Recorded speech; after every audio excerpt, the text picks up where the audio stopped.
guys, it's Nathan from InSearch. This episode takes us all the way from the southern end of the Cape Flattery Beach all the way up to the northern headwaters of the Jardine River. This trip was over 3 days where I targeted Saratoga and their natural environment.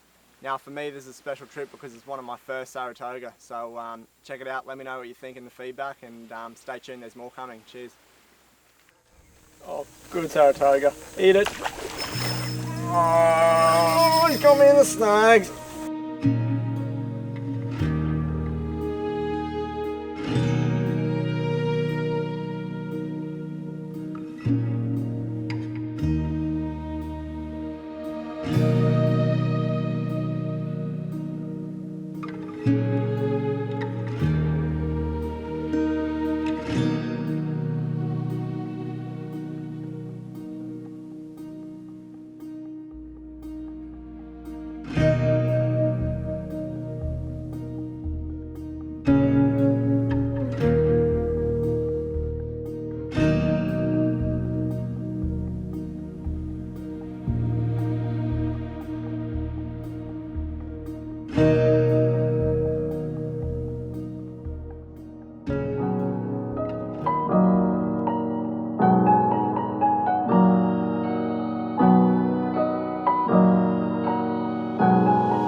What the fuck?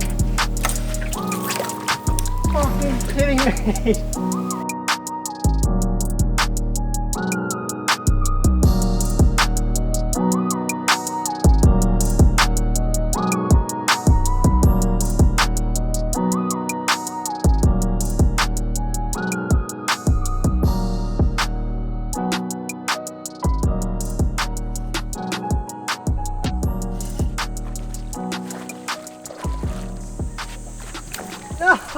What the fuck?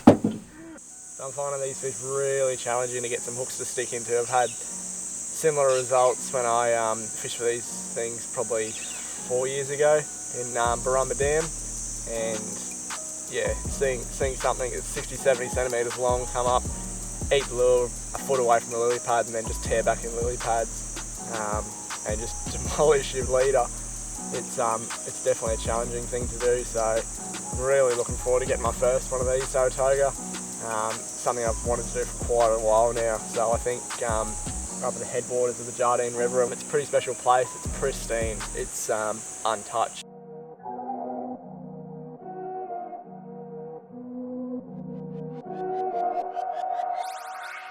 Go dummy, go beast on them. I go beast. Go deep, I OD on them. Apply pressure, put heat on them. Put that 500 degrees on them. Yes! Fucking finally! There you go, I've been chasing these things for a couple of years now and finally managed to get one. That's epic fish. See the colours on it, just unreal, and it's just like a prehistoric sort of fish. Don't see anything like that anywhere else in Australia. I didn't really go to plan. Got a real steep lip on that bank there, and unfortunately I tried to roll back to give the tyres a bit of time to float up out of that sand they just sunk into, but not enough rollback and not enough go pedal at the start, so I think we might give max tracks a go and might have to winch out. There's a couple of trees up there. No pump fake, hesitate. I've been scoring every day. Champagne Perrier. Since 9-3, been in the box, now stepping up to home. Like straight out the sand lot, now I'm plotting on the globe. I work hard, I show love, that calm and steady grind. Got ourselves a bunny number here. Coming out of this track, we're still on gravel pressure, so we're still like 24, 30 in the rear. Trailer's still at 15, but yeah, not so good. Found this bit of a soft patch that I came in on alright, just made it through, and on the way out didn't make it out. So max track's in, and so what I've learnt so far with these things is get them in before you dig any of the diff or anything like that out, so the tyres are pretty much hanging up in the air. Max tracks go in, you bash them in with a hammer as tight as you can get them under the wheel, and then take the weight of the car off under any of the sand under the underbody, so the car drops onto the max tracks. Gives you better traction to get out. You don't have to rip any of the little lugs off your max tracks. Look out, see if she climbs out.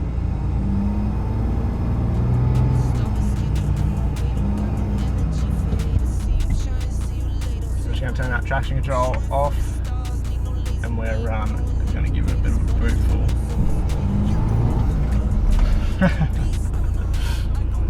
Turns out you can't do that.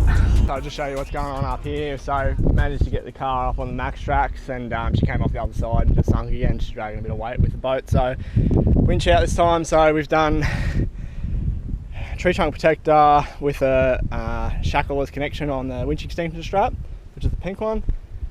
No stretching that all the way back to the winch fully run out with about 4 wraps on the spool still. 4 3/4 ton D-shackle there. Bag full of sand just to add a bit of dampener to it, so if something does snap on the shackle side, we've got some sort of safety in the car. All the way back to the car, so as I said, about 4 wraps left on the spool, and we'll see how this goes. So we brought the max tracks forward, so we got 2 fresh ones up the front, and then the ones just behind the front wheels. So the back wheels will grab onto them pretty soon. So we'll see how we go. Winch is all hooked up, we're ready to go. Biggest thing, take 5, have a drink, check everything. You got shackles done up and then backed off a quarter of a half turn. Everyone's safe, out the way, and then so what we're going to do is winch in, load the winch up. Let's get the winch on. Load the winch up so the car will just pull in a little bit, and then just tap the throttle a little bit just to give it a bit of a lift, and then off on the throttle, let the winch load up again, and repeat that again and again. You don't want to hold the winch on. That does heats the winch up over a long period, and also the car's going to bog down a lot quicker than it is the winch can pull it along. So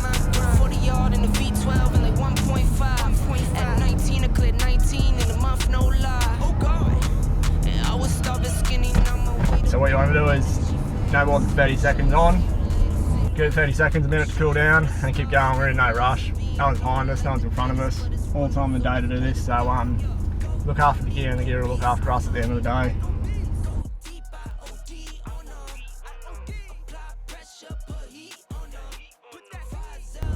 There you go, we're out.